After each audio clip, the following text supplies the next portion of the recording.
Assalamualaikum warahmatullahi wabarakatuh. Perkenalkan, nama saya Windy Praofi dengan NIM 24125245. Di sini saya akan menjelaskan tentang lipid dengan mata kuliah kimia organik.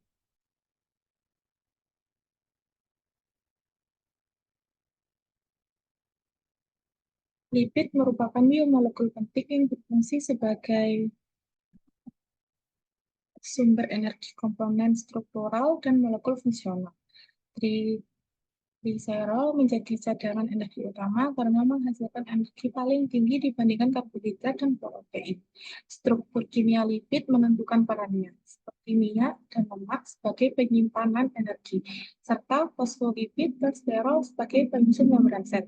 Selain itu, lipid berperan sebagai faktor pembawa elektron, pigmen, bagian hidrofobik protein, agen pengemulsi, hormon, dan messenger intraseluler. Sebagian besar lipid tersusun dari asam lemak yang tidak larut dalam air, tetapi larut dalam pelarut non-polar. Struktur lipid. Yang pertama, trigliserida, minyak. Ini adalah contoh struktur umum lemak. Yang kedua, steroid.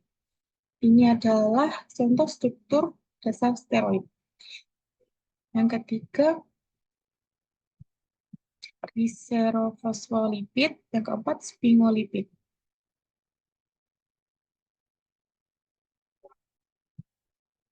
Jenis-jenis lipid. Klasifikasi lipid. Ada 3. Yang pertama, lipid sederhana. Lemak, bentuk ester asam lemak dengan gliserol. Minyak merupakan bentuk cair dari lemak. Lilin, bentuk ester asam lemak yang memiliki berat molekul besar dengan bentuk alkohol monohidrat. Yang kedua, lipid prekursor dan defirat.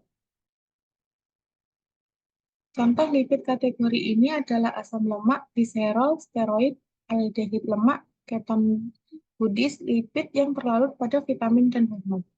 Yang ketiga, lipid kompleks. Fosfolipid yang mengandung residu asam fosfat, molekul ini mengandung basa nitrogen dan substituen lainnya. Misalnya, gliserofosfolipid memiliki gugus alkohol berupa gliserol dan sphingofosfolipid memiliki gugus alkohol berupa sphingosine. Glikolipid, glikosphingolipid, lipid yang mengandung asam lemak, sphingosine, dan karbohidrat. Lipid kompleks lainnya, misalnya sulfolipid, aminolipid, dan lipoprotein. Uji lipid. Yang pertama, uji kelarutan. Uji kelarutan lemak sebanyak 2 mili pelarut seperti air, eter, kloroform, alkohol panas, alkohol dingin, alkali, atau asap encer. Dimasukkan ke dalam tabung reaksi bersih, kemudian ditambahkan sekitar 1 mili atau 1 sudip sampel seperti minyak kelapa, lemak hewan, mentega, margarin, gliserol, asam palmiat, atau asam stearat ke dalam tabung. Campuran dikocok kuat, kemudian diamati kelarutannya.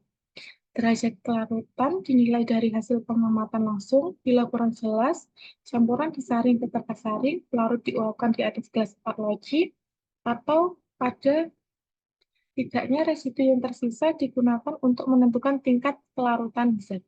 Ini adalah hasil tabel kelarutan lipid yang kami ambil dari jurnal. Yang kedua, uji acrolein. Uji acrolein ini digunakan untuk melihat terbentuknya acrolein dari gliserol ketika mengalami dehidrasi. Sampel ditetesi krisan KHSO4 lalu dipanaskan. Dan hasil positif ditandai munculnya asam putih berbau khas acrolein. Bau ini kemudian dibandingkan dengan bau SO2 dari karbohidrat yang dipanaskan. Uji dilakukan pada minyak kelapa, lemak hewan, gliserol, asam palmitat, asam stearat, dan batu. Ini adalah hasil pengamatan dari jurnal yang kelompok kami ambil. Dan ini adalah contoh reaksi uji acrolein. Yang ketiga, uji ketenyaan. Sediakan Erlenmeyer 100 ml yang bersih dan kering. Masukkan 5 ml bahan percobaan, tambahkan 5 ml hasil alkohol. Campurkan, hati-hati, sediakan kertas air yang dicelupkan ke dalam fluorolusinol dan sumber karet.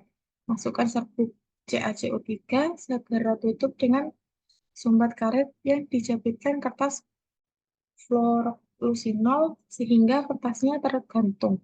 Biarkan 10-12 menit, amati perubahan warna yang terjadi pada kertas tersebut. Bila terjadi warna merah muda, berarti bahan tersebut tengik. Lakukan uji ini terhadap minyak kelapa yang tengik, minyak kelapa, lemak hewan, dan mentega. Yang keempat, ada uji ketidakjenuhan. Asam lemak tak jenuh mempunyai ikatan rangkap yang dapat diadisi oleh golongan halogen. Masukkan kira-kira 1 mili bahan percobaan dalam tabung bersih, tambahkan kloroform sama banyak, kemudian kocok sampai semua bahan larut, bubuhkan tetes demi tetes reaksi iot tebu sambil dikocok dan amati perubahan yang terjadi. Lakukan uji ini terhadap minyak kelapa yang tengik, seperti lemak hewan, mentega, gluten, asam palmitat, dan asam olean. Sekian presentasi dari saya. Apabila terdapat kesalahan, mohon maaf yang sebesar-besarnya. Wassalamualaikum warahmatullahi wabarakatuh.